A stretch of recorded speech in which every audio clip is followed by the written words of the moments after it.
네, 설 연휴 이후에 첫 번째 주말이었던 어제 박근혜 대통령의 탄핵을 촉구하는 촛불 집회와 탄핵에 반대하는 맞불 집회가 동시로 개최됐습니다. 네, 청와대 압수수색을 거부당한 특검팀은 이번 주에는 박 대통령에 대한 대면 조사를 추진할 예정인데요. 네. 오늘 두 분의 전문가 모시고 이야기 나눠보도록 하겠습니다. 허성우 국가디자인연구소 이사장, 최진 세안대 부총장 나오셨습니다. 안녕하세요. 어서 오십시오. 네, 안녕하십니까. 예.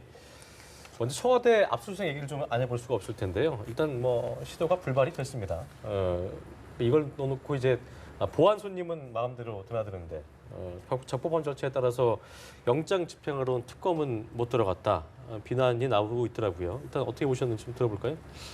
뭐 저는 이제 어쨌든 특검 입장에서 이번에 이제 청와대 압수수색 대해서 일단 거부당했지 않습니까? 예. 그것은 일단 뭐 저는 이제 법률가가 아니기 때문에 법리적으로 어떻게 될지 모르겠습니다만 어쨌든 청와대는 기본적으로 헌법에 따라서 했다. 헌법에 따라서 했지만은 예. 청와대는 어떻게 보면 공공 건물이지 않습니까? 그렇지 않습니까? 그런데 이제 특검이 생각할 때는 이 대통령이 지금 대통령이 머물러 있기 때문에 어떻게 보면 이 청와대는 박근혜 대통령의 개인 건물이 아니지 않습니까?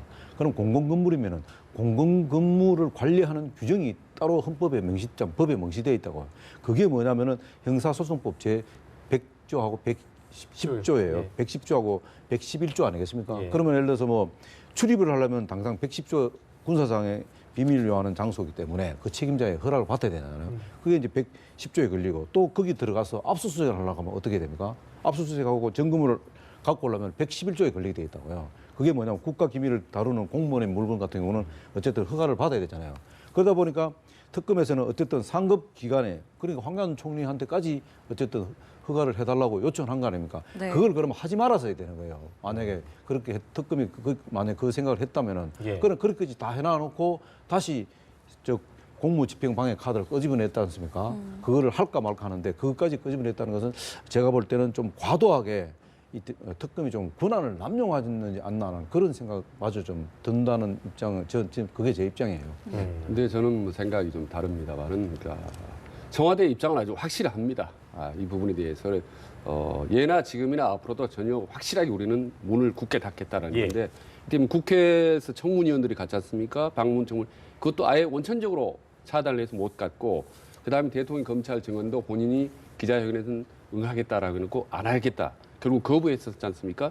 그다음에 이영선 행정관이라든지 여러 가지 증언들의 어떤 불출석이라든지 말이죠. 그러니까 청와대와 대통령 그리고 관련된 주변 인물들은 이번 특검에 관한 태도, 헌재 재판소에 대한 태도는 확실하게 모르소 내지는 철문을 닫아놓는 확고한 입장이기 때문에 뭐 법리의 이런 부분을 솔직히 말해서 되게 구실에 불과하다고 봅니다. 네.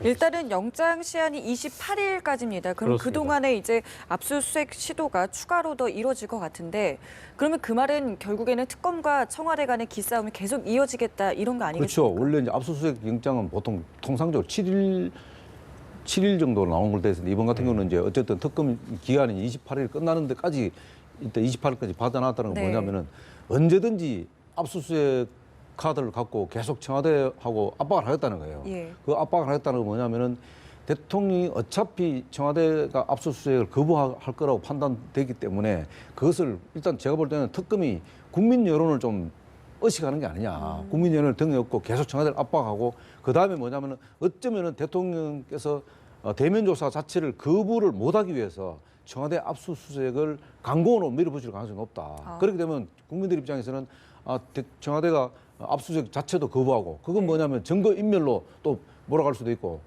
그렇게 되면은 대통령이 어쩌면 또 대면 조사도 거부할 수도 있다. 이렇게 되면은 다 못하게 되면은 이 특검의 입장이 굉장히 난감하잖아요. 그렇다면은 적어도 대통령의 대면 조사는 시간과 장소 관계없이 일단 대면 조사만큼은 받아내야 되겠다 하는 그런 좀 강박감이 좀 특검이 있지 않나 좀 그러니까 청와대 입장을 보면은 법에 의해서 청와대에 들어올 수가 없다라고 할 뿐이지 청와대 안에 들어오더라도 우리는 결백하다라고 주장을 하지 않거든요.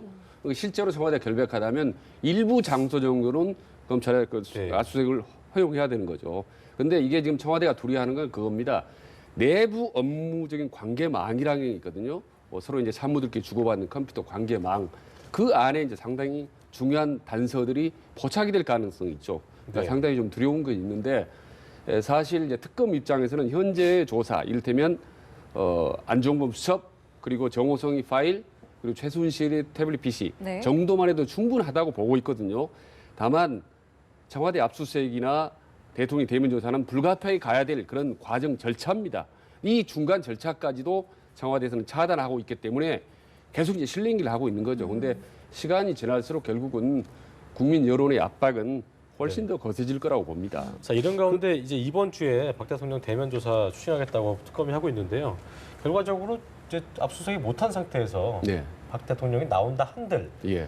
제대로 뭔가를 좀 끄집어낼 수 있겠느냐 이런 어떤 비판적인 어떤 의혹이 목소리가 나오고 있는데 이분은 어떻게 보고 계세요? 지금 이제 그 특검이 지금 평소에 하는 얘기가 있지 않습니까? 이미 대통령의 뭐 제3자 뇌물죄라든가 그다음 K스포츠 미르재단 그 모금에 관여했던 부분 이런 모든 물증들을 이미 다 확보해놨다. 예. 특검이 그랬지 않습니까? 그런 확보해놨기 때문에 지금은 박근혜 대통령의 마지막 그 쉽게 말하면 사실관계를 확인하는 절차만 남았다고 판단하는 거예요. 네. 그렇기 때문에 제가 볼 때는 어쨌든 이 지금 특검 입장에서는 박근혜 대통령을 대면 조사를 하지 않으면은 이번 모든 특검의 의미가 없다고 생각하고요. 모든 방점은 대통령이 대면 조사에 있다고 판단하기 때문에 그 부분은 아마 특검이 끝까지 아마 고수할 것 같습니다. 네. 자, 이렇게- 지금 보면은 예. 네. 대면 조사 보면 해도 시간, 장소, 형식 전부 불투명합니다. 그렇죠. 지금 특히 장소 같은 경우는 대통령이 지금 청와대 안에서 하겠다는 거거든요. 우리 안방에서 조사 받겠다는 겁니다. 특검은 최소한 제3의 장소, 정 그렇다면 청와대 주변이라도 하자라는 쪽으로 이제 그렇게 절충이 되고 있는데 형식만 하더라도 절대로 공개는 안 하겠다라는 게 대통령이나 청와대 입장입니다. 그러니까 대부분 지금 대통령이나 청와대 원하는 쪽으로 가고 있는 거죠. 그러나 그마저도 실제로 대면 조사에 응할지 여부도 아직 오늘 현재까지는 불확실한 겁니다. 그 정도로 비협조적인 거죠, 청와대가. 최소한도의 국민에 대한 도리가 있다면은 네. 어느 정도는 협조해줘야 하는데 그 부분까지도 지금 지켜지지 않고 있는 상태라고 봅니다. 알겠습니다. 특검만큼이나 이제 정치권도 굉장히 속도감 있게 진행이 되고 있는데요. 그렇습니다. 일단은 반기문 전 총장이 대선 불출마를 선언하면서 이재명 시장이 굉장히 좀 안희정 지사와 그다음 황교안 총리의 약진이 좀 눈에 띄고 있는데 그렇습니다. 그 이유가 뭐라고 생각을 하세요? 일단 기본적으로 이제 반기문 전 사무총장은 뭐 일단 다 아시겠습니다. 충청 대망론에 아주 꽂혔지 않습니까? 근데 사실 안희정 후보 같은 경우는 충청 대망론에 사실 그동안 좀 가려 있었습니다. 물론 민주당에서 유력한 다크호스는 틀림없이 다크호스예요. 왜냐하면 세대 교체론 플러스 사실 50대 기술론에 딱 맞는 인물이에요. 그래서 뭐 차차기라는 얘기도 차차기라는 얘기가 나오고 나오는데 네. 그러나 어쨌든 반기문 전 사무총장이 갑자기 이 사실 불출마 선언을 하는 바람에 그 충청 대망론의 흐름이 과연 이제 안희정 지사 쪽으로 갈 수 있느냐 하는 부분인데 그게 생각보다는 좀 느리게 가더라고요. 그게 많은 사실 10%를 완전히 돌파할 줄 알았는데 거의 10% 언저리에 지금 갇혀 있거든요. 이런 모습을 볼 때는 아직까지는 안희정 지사의 어떤 그 충청 대망론의 대체 인물로 과연 가능하냐 하는 부분에 대해서는 저는 조금 퀘스천 마크가 있어요. 그래서 왜냐하면은 그 나머지 인물들이 황교안 쪽으로 갔다라고 보실 수 그렇죠. 거기 그러니까 이제 그렇게 갈 거로 생각했는데 오히려 황교안 지금 권한 대행 쪽으로 그 지금 흐름이 지금 방향이 그쪽으로 지금 황교안 권한 대행 쪽으로 잡히는 그런 지금 느낌이 지금 오고 있는 거예요. 네. 그런데 어쨌든 중요한 것은 이 지금 안희정 그 후보 입장에서 볼 때는 그 지금 대연정론을 좀 들고 나왔지 않습니까? 그 대연정론을 들고 나온 것은 안희정 후보가 굉장히 이 선거와 관련돼서는 맥을 잘 짚고 있다는 그거는 확실한 것 같아요. 왜냐하면은 안희정 지사 일단 저희가요 그 대연정 얘기는 잠시 뒤에 하는 네네네. 거고요. 일단 어쨌든 그 반기문 전 사무총장의 표심이 예. 100이 있다고 했을 때 네. 만약에 이제 사퇴를 하게 됐기 때문에 네. 충청 표심이 그냥 반기문이 안 되면 같은 충청도인 안희정한테 우리가 보낼까 하는 그런 표심과 네. 또 샤이 보수층, 그러니까 의견을 내놓지 않는 표심층, 그러니까 그 반기문 전 총장의 지지 표심이 다 드러난 건지 아니면 숨어있는 표가 더 많은 건지 이 부분을 저희가 좀 짚어볼 필요가 있을 것 같아요. 수면표가 훨씬 더 많다고 봅니다. 그렇습니까? 예, 예. 왜냐하면요. 요즘에는 반사 효과를 기대하면은 그게 큰 효과를 거두지 못합니다. 예. 그러니까 지금 반기문이 불출마한 이후의 표심은 지금 저는 그냥 공중에 떠돌고 있다고 보는 거죠. 예. 극히 일부가 흩어졌다고 봅니다. 지금 반기문의 장점은 글로벌 리더, 그다음에 충청도 출신, 그다음에 보수 희망 세 가지인데 알고 보니 글로벌 리더는 아닌 것 같다라고 지지도 안 됐지 않습니까? 네. 그다음에 충청도 일부가 안희정 쪽으로 가고 보수 희망이나 이 부분은 황교안 쪽으로 일부로 갔는데 그 부분은 아주 미약하다는 거 보는 거예요. 저는 심하게 표현하면 100 중에 20도 안 된다고 보는 겁니다. 나머지 80은 고스란히 되어 있는데 이거는 반사 효과를 거두는 게 아니라 본인들이 얼마만큼 잘하느냐 하에 따라서 그 표를 가져갈 수 있는 거죠. 지켜보겠다고 하면서 아직 표심을 드러내지 않고 있다는 그렇다고 얘기죠. 봅니다. 그러니까 가져와야지 그것이 저절로 와지는 것 반사 효과는 기대해서는 안 된다. 그리고 예. 그런 시대 정치공학 시대는 이미 지났다고 봅니다. 알겠습니다. 그리고 이제 우리가 이제 그동안 과거에 이제 저도 이제 정치권에 있으면서 좀 느낀 게 뭐냐면요. 호남 표심하고 충청 표심하고 좀 달라요.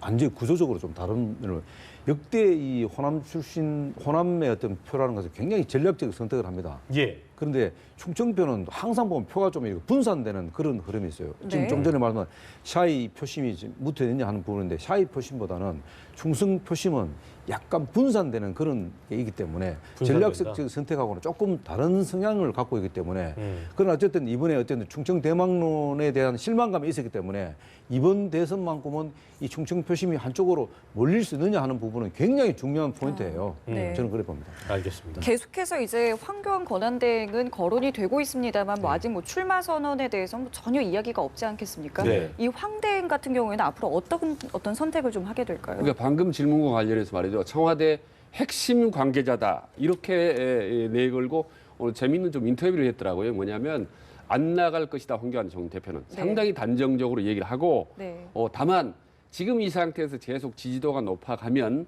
그 자체가 국정을 운영하는데 말하자면 대행을 하는데 훨씬 더 도움이 되지 않겠느냐라고 상당히 단정적으로 얘기를 했더라고요. 네. 예. 그리고 박지원 대표가 무슨 말을 했냐면은 고건을 보면 반기문이 보이고 반기문을 보면 황교안이 보인다 이런 얘기를 했습니다. 그래서 저는 결론적으로 얘기하면 황교안 총리 지지도는 앞으로 상당히 뜰 가능성이 있다. 더 주목을 받고 네. 보수 진영으로부터 어떤 추대 움직임까지도 있을 것이다. 그러나 결론적으로 대선에 출마하기는 쉽지 않을 것이다라고 좀 쉽지 상당히 않다는 것이 출마를 하더라도 예. 행정가의 한계라는 것. 그러니까 예. 정치는 정치인이 하는 것이다. 그렇죠. 이런 말이 나오는 것처럼. 그렇죠. 그러니까 경선을 치르거나 말하자면 그 치열하게 맞붙어서 지더라도 야당 총재를 하겠다는 그런 전투력 이 부분은 과거의 경험상 매우 낮다고 보는 거예요. 좀 빠른 추측입니다. 그래서 나오는 얘기가 예. 검증 단계에 대한 철저한 준비를 위해서 얘기하지 않는 것이냐. 뭐 이런 얘기 나오더라고요. 네, 그래서 지금 말씀하신 대로 저는 상당히 동의하는 게 뭐냐면 저는 오히려 황교안 총리가 차차기를 바라보지 않나. 그것을 지금 이 대한민국 위기 관리를 황 대행이 철저히 잘 위기 관리를 한다면은 국민들한테 진보 보수 여야를 넘나들어서 상당한 그 어떤 신뢰감을 줄 수 있다는 거죠. 이것을 갖고 차차기를 준비한다면은 황교안 사실 권한 대행은 그냥 국민들이 원하는 대통령 후보가 될 수 있다. 진영의 후보가 아니고 예. 국민들이 원하는 후보가 될 수 있는 그런 어떤 좀 장기적인 포석에서 뭐 지금 권한 대행을 할 수 있는 최대한을 이걸 활용해서 지금 말씀하신 검증 플러스 예. 또 차차기와 관련되는 자신의 어떤 정치적 노선까지도 결정할 수 있는 좋은 지금 기회거든요. 그렇게 보기 네. 때문에 제가 볼 때는 범여권의 후보가 되도록 계속 구애를 받고 있지만은 네. 오히려 그것을 딱 부러지게 거절을 하지 않지만은 지금의 대한민국 위기 관리를 잘함으로 해서 차차기를 노리는 그런 어떤 포석이 아니냐. 네. 그렇게 보기 때문에 지금 제가 볼 때는 황 권한 대행이 내가 출마하겠다라고 만약에 생각을 한다면은 네. 적어도 이달 안에는 결론을 내려줘야지 대선의 본선에서 일단은 그 상당한 경쟁이 있어야 있지. 만약에 이 탄핵 정국을 보면서 고민하다가 나오게 되면은 아마 그 대선 본선에서는 필패할 가능성이 높다. 이렇게 보기 때문에 그 정도는 우리 황 권한 대행이 생각할 수 있기 때문에 그래서 아마 저는 종합적으로 고려해 보면은 차차기를 바라볼 그런 관리할 가능성이 높다. 이렇게 보는 거죠. 알겠습니다. 자, 그리고 아까 얘기하셨던 그거를 좀 얘기해 볼 텐데요. 대연정, 이 안희정 충남지사의 대연정 발언이 상당히 좀 센세이션을 일으키고 있는 것 같습니다. 네. 이 야권 내에서 특히 11시에 지금 이정명 시장이 국회에서 기자회견을 갖는다고 하는데 어떻게 할지 모르겠습니다. 어쨌든 안희정 지사의 대연정 발언에 대해서 부정적 입장을 나타냈고 네. 또 이 표심이 어떻게 흘러갈 것이고 많은 그 궁금증들을 낳고 있는데요. 어떻게 보셨어요? 그러니까 일종의 반전 카드, 어떤 승부수나 다름없습니다. 안희정의. 왜냐하면요, 지금 안희정 지사가 뜬다고 하지만 사실은 문재인 전 대표를 능가하기는 압도하기는 어렵습니다. 왜냐하면 이미 문재인 전 대표는 대선을 출마했을 뿐만 아니라 내공에다 국정 경험에다 지지율도 3분의 1입니다. 이 상태에서 사실 뛰어넘기가 힘들거든요. 그렇죠. 안희정으로서는 마지막 카드를 한번 던지는 겁니다. 이 탁 치고 올라가는 과정에서 대연정은 뭐냐면요. 모두 다 함께 하자. 반문 연합을 한번 만들자는 겁니다. 박원순이라든지 혹은 모르겠습니다. 김부겸이 출마 선언을 할지 모르겠지만 다 합쳐서 한번 만들어보자. 우리가 반문 전선을 만들어보자라는 그런 공개적인 제안이거든요. 거기에 대해서 일단 이재명은 분명하게 반대 의사를 표시했습니다. 네. 이건 횃불 민심과 어긋난다. 노무현 정권과 어긋난다. 분명히 했는데 아마 기자회견은 훨씬 더 강도 높게 비판을 할 겁니다. 네. 그럼 어느 정도 전선이 형성이 된 거죠. 네. 지금 그래서 어느덧 오늘 보면 문재인 대 안희정과 같은 양자 구도가 야권 내에 형성이 된 거죠. 그럼 그 자체만으로도 안희정은 지금 절반의 승리를 거두고 있는 상태인 겁니다. 그러니까 네. 상당히 좋은 효과적인 전략인 거죠. 그러니까 지금 전국에서 국민들의 마음이라는 게 진짜 우리를 위할 사람이 누군가라는 게 화두인데 그런 의미에서 뭐 새누리당 또는 바른정당과의 어떤 그 대연정에 대해서 일단 문 대표나 이재명 시장은 또 굉장히 반대 의사를 밝히고 있는 상황인데요. 어떤 의미였다고 좀 보고 계세요? 그 얘기가. 이제 쉽게 말하면 이제 그 문재인 대표를 중심으로 해서 안희정, 이재명 양쪽이 지금 받치고 있잖아요. 근데 이제 이재명 그 지금 후보 같은 경우에 사이다 발언은 사실 보수 진영을 위한 사이다 발언은 아니거든요. 네. 진보 진영을 위한 사이다 발언이다 말이에요. 그러니까 보수의 표 확장에서는 굉장히 한계가 있는 거예요. 네. 근데 반대로 안희정 후보 같은 경우는 지금 과거에 지금 문재인 대표가 49대 52의 이 프레임을 극복하지 못하면은 이번 대선에도 분명히 문재인 후보가 대세로는 틀림없지만은 한계가 온다고 판단하는 거예요. 그렇기 때문에 위험은 올 수 있다. 위험이 올 수 있다고 판단하는 거예요. 그렇다면은 이 49대 52의 프레임에서 벗어나기 위해서는 대연정이 필요하다는 것은 안희정 후보 생각이 굉장히 정확하게 뭔가를 바라보고 있다는 거예요. 그렇기 때문에 이 구도를 깨기 위해서는 대연정으로 갈 수밖에 없다. 그게 왜냐하면 이 시대의 소위 말하는 시대 정신이 뭐냐? 대통합이거든요. 그 대통합에 하려면은 그런 대연정이 필요하다고 판단하는 거예요. 그거는 뭐냐면은 완전한 대연정은 아니더라도 최소한 중도에 있는 중간 지대에 있는 보수 의식을 하고 있는 국민들을 갖고 올 수 있는 그런 문호를 개방하는 거예요. 네. 그런데 문재인 대표는 지금 보면은 문호 개방 자체가 굉장히 닫혀 있어요. 표면적으로는 연정에 비슷한 얘기를 하고 있지만은 그 문호를 개방하지 않고 있다고요. 이재명 시장도 마찬가지예요. 본인이 지금 주도하는 사이다 발언은 거의 닫혀 있는 사이다 발언이에요. 그렇기 때문에 그게 한계가 있다고 보기 때문에 역시 안희정 그 후보가 그런 부분을 아주 굉장히 그 정확하게 꿰뚫어 보고 있다고 보는 거죠. 이에 대해서 최진 부총장님이 하실 말씀이 있을 것 같습니다. 예.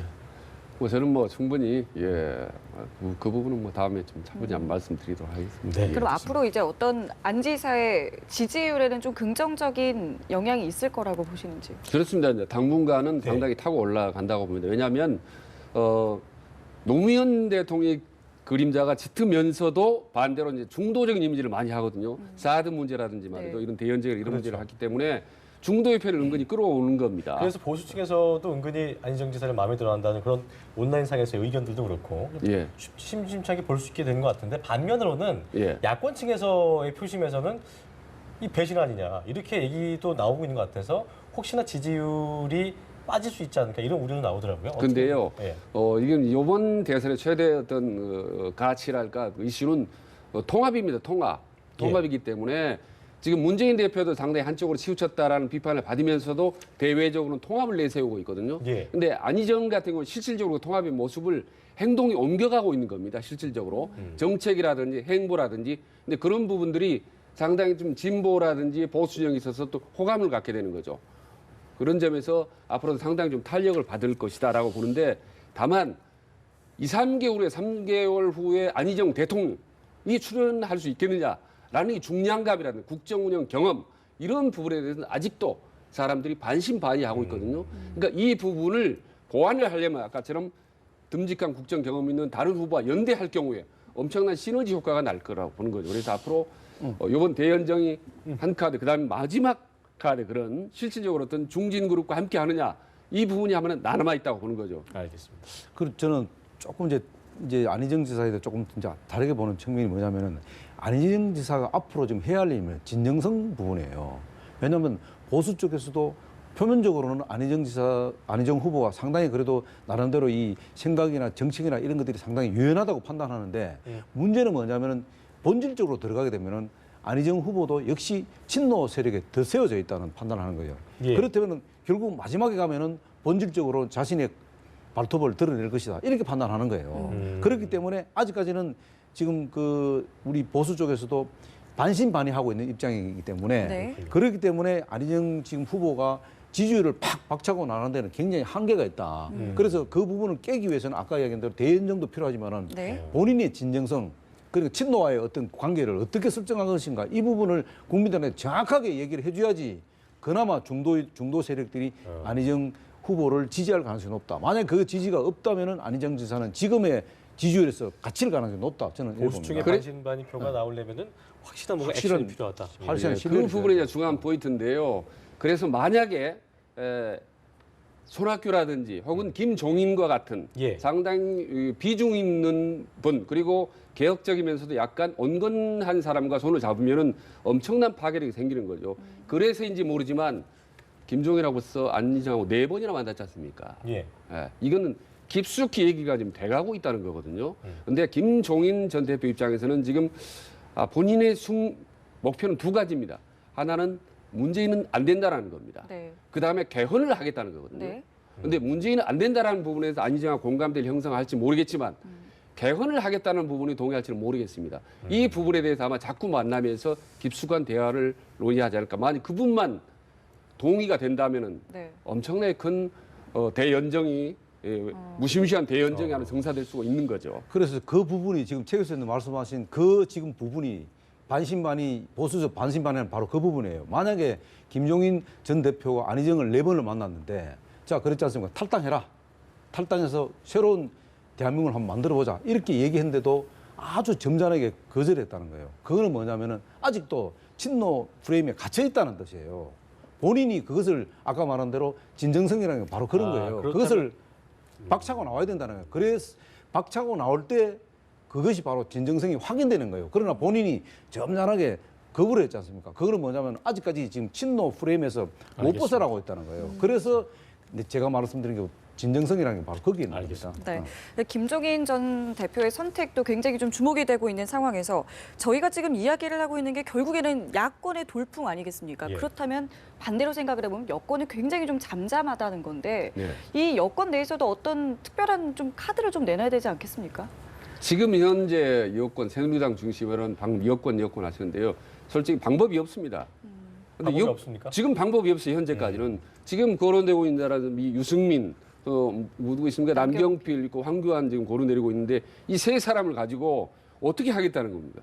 지지도를 다 합쳐도 될똥말똥한 상태인데 네. 다만 보수 진영의 영역을 얼마나 확 넓히느냐. 이를테면 손학규라니 바른정당이라든지 말이죠. 안철수 정당까지 완전히 그야말로 문재인을 제외한 나머지 그룹이 전부 힘을 합쳐서 분권 체제로 서로 역할 분담을 한다. 우리가 정권을 잡으면 당신은 총리하고 당신은 대통령하고 당신 말이죠. 장관들의 10명 인사권을 주겠다. 이런 묵계에 의해서 완전히 단일 후보를 내세울 경우 이럴 경우는 할 만한 거죠. 그러나 새누리당이 우리 색깔에 맞는 우리 구미에 맞는 후보를 독자적으로 한번 내서 뭔가를 한번 해보겠다. 네. 한다면 첫째 시간도 없고 또 그럴 만한 후보도 사실은 없는 겁니다. 그러니까 그야말로 전략적 동맹을 맺는 거네요. 그렇습니다. 그러니까 전략적인 차선을 택해야 살 수 있는 거죠. 그만큼 어려운 거죠. 지금 박근혜 대통령 이 그림자와 이 예. 후유증이 얼마나 큽니까? 어쨌든 대선 후보를 내서 우리가 승리할 가능성 적기 때문에 그런 동맹으로 해서 어쨌든 현 야권을 뭐 견제한다든가 어쨌든 그러니까 단일 후보를 낸다든가 그러니까 단일 후보를 어떻게 낼 것인가 이거에 대한 궁금증이 가장 큰 거예요. 그렇죠. 어떻게 보고 계세요 그 부분은? 지금 최 교수님 말씀하신 대로 답이 없어요. 지금 현재로서는. 그러니까 지금 오죽하면은 지금 황교안 근황 대행까지 차출하려고 하지 않습니까? 그건 뭐냐면은 지금은 어떻게 보면은 여당의 이 단독 독주는 지금 당분간은 계속될 거예요. 지금으로서는. 그러나 제가 볼 때는 그렇다고 해서 이 구도가 그대로 가느냐? 저는 갈 가능성이 굉장히 낮다고 봅니다. 왜냐하면은 앞으로 변수가 상당히 많아요. 지금 탄핵 정국부터 해서 지금 어떻게 보면은 이 지금 정권을 만드는 것보다 탄핵 관리가 더 어려울 수가 있어요. 그렇기 때문에 이 몇 가지 변수들이 있게 되면은 네. 또 박근혜 대통령의 행보도 탄핵 이후의 행보도 굉장한 영향을 미칠 겁니다. 그렇기 때문에 그런 여러 가지 복잡한 과정들이 아직 남아있기 때문에 지금 어쨌든 중요한 것은 지금은 범여권, 저는 뭐 여권이라고 하지 않습니까? 범여권의 입장이 아마 이달 말까지 적어도 3월까지는 이 굉장히 이제 설왕설래하면서 뭔가 지금 그 안개 속을 그대로 갈 것 같습니다. 그러나 범여권도 이대로 가지는 않을 것이다. 왜냐하면은 이 야권의 어떤 그 독주가 어느 정도 브레이크가 걸리게 되면은 결국은 범여권이 결집력이 가속화됩니다. 반대로. 그렇기 때문에 지금 상태에서 볼 때는 최 교수님 말씀하신 대로 전혀 답이 없어요. 그냥 이대로 그냥 네. 야권에다가 정권을 알겠습니다. 그냥 넘기는 수밖에 없는데 그러나 앞으로 지금 범여권은 결국은 야권의 어떤 그 독주가 어느 정도 제동이 걸리면은 그때 비로소 알겠습니다. 김종인 뭐 전 대표를 예. 중심으로 하든 어떻게 해서든 뭔가 구도가 만들어질 가능성이 높다. 이 판을 그대로 넘기지 예. 않을 것이다 봅니다. 자, 그리고 또 3자 구도가 된다면 또 하나의 축으로 불리우는 인물이죠. 안철수 전 대표. 네.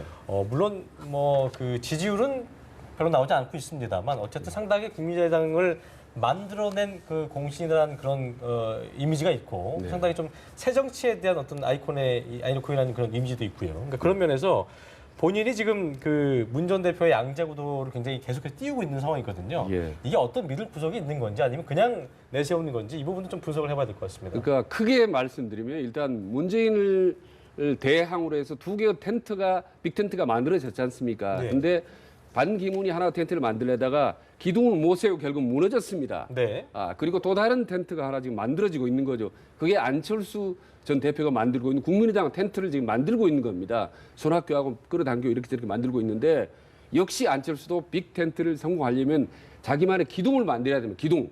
그 기둥은 뭐냐면 그래도 누가 뭐라 해도 호남입니다. 호남. 국민의당 지지기만 호남인데 호남 지역의 의원들의 절대적인 지지를 받는 것 이거 하나하고 그다음에 플러스 지금 손학규니 김종인이 이렇게 서로 접촉을 하고 있지 않습니까? 예. 심지어 충청도의 뭐지죠 정운찬 전 총리까지 이 세 사람 정도는 데려가 와야 제대로 된 빅텐트가 만들어지는 거죠. 그러면 해볼만 한 겁니다. 해볼만 한 게임.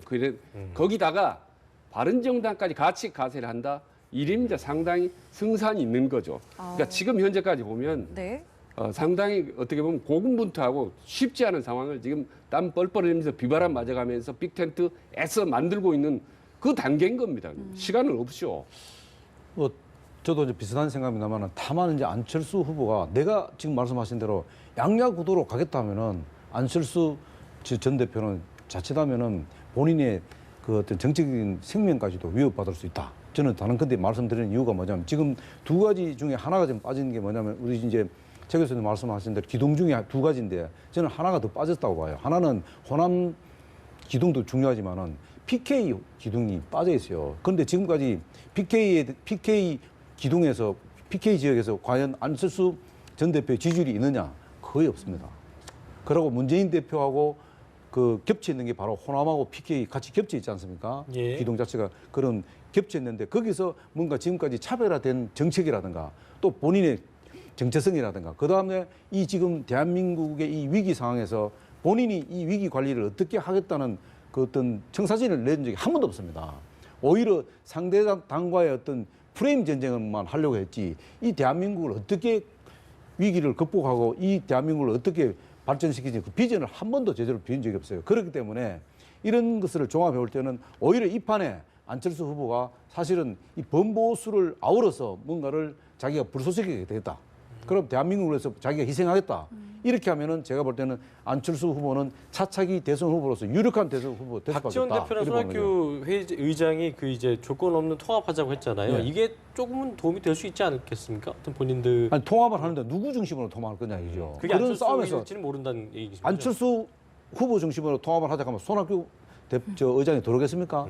안 들어옵니다. 그렇기 때문에 이 지금 통합을 하기 위해서는 안철수 전 대표가 뭔가를 희생하는 자세를 보여야지 네. 손 대표도 들어오고 뭐 다른 뭐 예를 들어 김종인 전 장관도 들어오고 이런 여러 가지 예. 형식이 제가 갖출 20초 가능성이 높다. 드리겠습니다. 이런 거죠. 그러니까 아니요, 저하고 허성우 이사님 의견이 많이 다른데 조금 전에 전적으로 동의하는 게 안철수 대통령이 국정 청사진 이게 그게 보이지 않는 기둥이거든요. 조금 전에 말씀드렸다시피 안철수 그럼 서너 달 후에 대통령이 될 수 있는 안철수 대통령 이 부분에 사람들이 생각을 하게 되거든요. 그 부분에 대해서 아직도 저는 반신반의 한다고 봅니다. 왜? 오케이. 대한민국을 바꿀 만한 그랜드한 청사진이 아직 한 번도 나온 적이 없거든요. 그래서 집안 단속도 좋고 사람들 모으는 것도 좋지만 네. 그 큰 기둥도 좋지만 보이지 않는 큰 기둥, 진짜 큰 기둥을 위해서는 본인이 지도자다운 국가 지도자다운 면모, 국정 청사진, 대국민 메시지 네. 이런 부분이 제일 힘을 써야 된다고 저는 생각을 합니다. 알겠습니다. 예. 두 분 말씀 저희 여기서 마무리 짓겠습니다. 오늘 네. 말씀 고맙습니다. 고맙습니다. 고맙습니다.